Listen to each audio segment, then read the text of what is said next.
मनोरमा मिश्रा, आप देख रहे हैं इंडिया न्यूज। इसरो ने भारतीय नौसेना के लिए CMS-03 सैटेलाइट सफलतापूर्वक लॉन्च कर दिया है। अब नौसेना बेहतर संचार कर सकेगी, दुश्मन के इलाकों पर नजर रख सकेगी। ये भारत का अब तक सबसे भारी सैटेलाइट है। इसे इसरो ने अपने बाहुबली रॉकेट LVM-3M5 से लॉन्च किया है। देसी तकनीक से बना ये नौसेना के जहाजों, विमानों और पनडुब्बियों को जोड़ेगा। एक रिपोर्ट देखिए। बड़ी खुशखबरी, इसरो का LVM-3 रॉकेट ने शाम 5:26 पर 4,400 किलोग्राम सैटेलाइट सफलतापूर्वक लॉन्च कर दिया। GTO में पहुंच गया। जाहिर बात यह है कि भारत और सेना के लिहाज से ये एक बड़ा मौका है और बड़ी उपलब्धि हासिल करना। इसका सबसे बड़ा फायदा ये होने वाला है कि ये सैटेलाइट नौसेना की कम्युनिकेशन को मजबूत बनाएगा। सामरिक जरूरतों और बदलते दौर में युद्ध की रणनीति में लगातार आ रहे बदलाव को देखते हुए यह कामयाबी एक लैंडमार्क है जो सेना के बुनियादी ढांचे को नया विस्तार देने वाली है।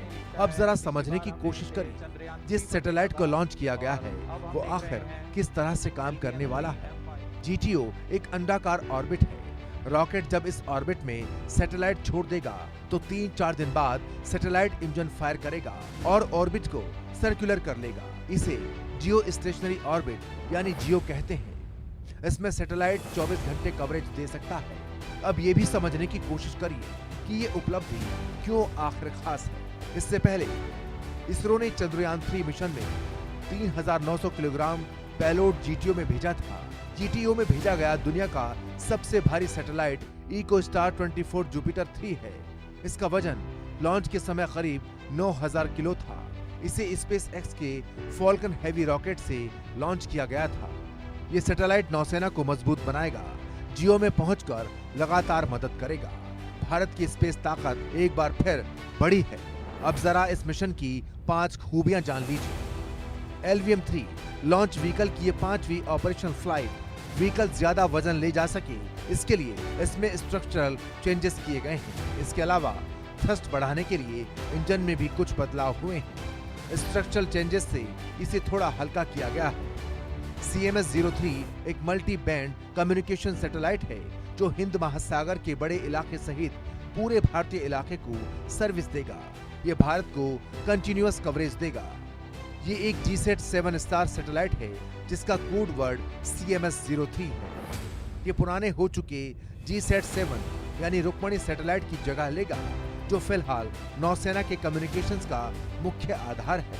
रुक्मिणी ने युद्धपोतों, पनडुब्बियों, विमानों और किनारे पर बने कमांड सेंटर्स के बीच सुरक्षित रियल टाइम कनेक्शन मुमकिन किए हैं। CMS-03 सैटेलाइट भारत की नेटवर्क सेंट्रिक वॉरफेयर क्षमताओं को कई गुना मजबूत कर देगा।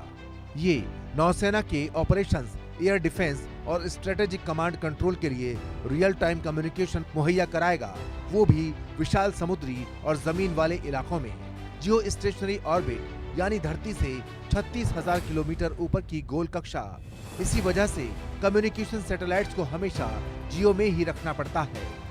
इसरो विदेशी धरती से 5,854 किलो का सैटेलाइट लॉन्च कर चुका है। LVM-3 रॉकेट का सबसे भारी पेलोड लो अर्थ ऑर्बिट तक पहुंचाने का रिकॉर्ड OneWeb मिशन से जुड़ा है। इसमें 5,800 किलो का पेलोड धरती से 450 किलोमीटर ऊपर भेजा गया था। Bureau report, India news. तो निश्चित तौर पर यह एक बड़ी सफलता है और भारत